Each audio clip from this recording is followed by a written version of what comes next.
What's going on, y'all, man? Arizona State pulls off a massive upset win over BYU, their second loss of the season. Hey, man, it might be time to have that conversation. Hey, Big 12, they got some pretty good competition. Teams beating each other. I know SEC, obviously, is the premier conference, without a doubt. But this conference right here has been crazy. Can't lie, man. Some really stellar competition at the top. And everybody's calling it a crap conference. I don't think so. I think it's been great. It's been some great football. Obviously, defenses are limited in this conference. But nonetheless, it's only similar to the SEC and teams beating each other. That's all I'm trying to say. But, man, let's break down this win. 9-2 for them. First time ever, or first time since 2014, they was 9-2.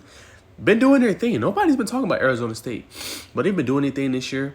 Have snuck up against some people, and, opposed and things like that. But they got a shot to win and get into the Big 12. They got to play Arizona next week.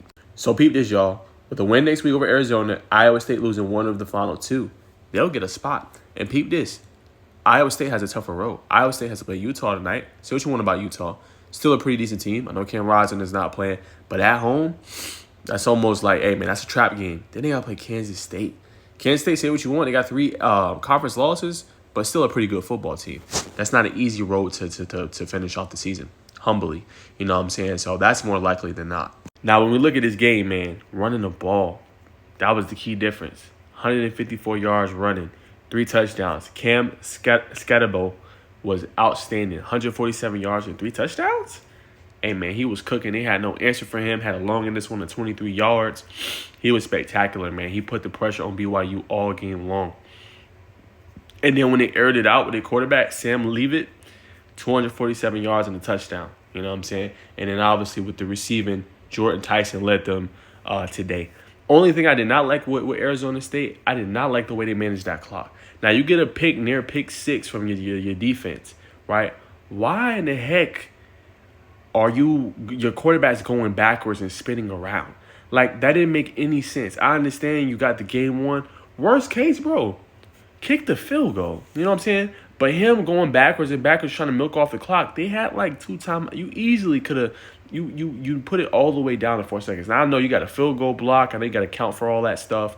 But at the end of the game, blunder just made no sense to me. They're fortunate enough that they won, you know what I'm saying, this one. But look, bro, if you got the ball, it's 28-23. They got like 2 timeouts.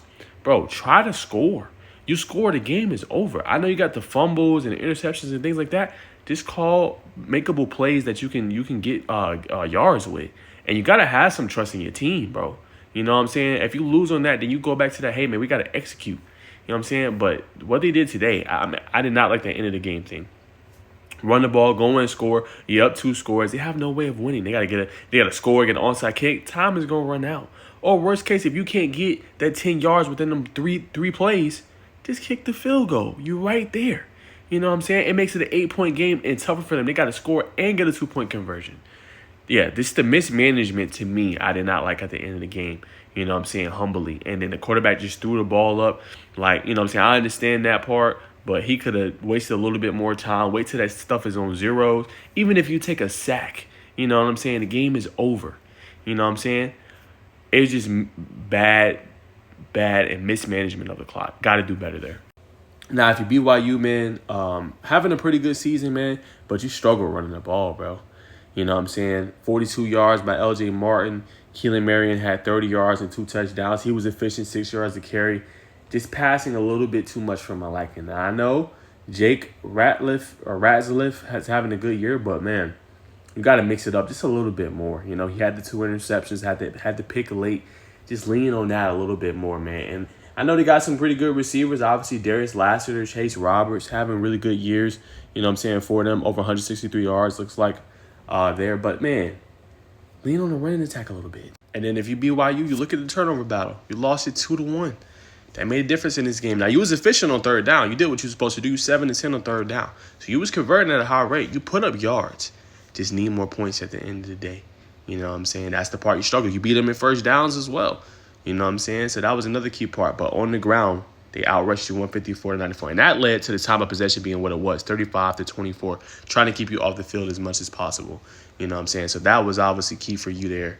But, yeah, man, if you lose a turnover battle, more likely than not, it's tough for you to win it. So BYU is going to need some help. All Arizona State got to do is beat Arizona. I know that's a rival game, so you can never sleep on that. And then just get Iowa State to lose, which is more likely than not to get to the, obviously, our Big 12. And that's likely going to clinch you a spot. Whoever wins that will automatically clinch you a spot into the college football playoff.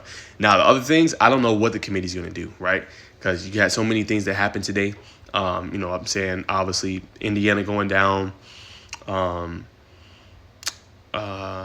State, barely beat Minnesota. Obviously, Colorado went down. BYU went down.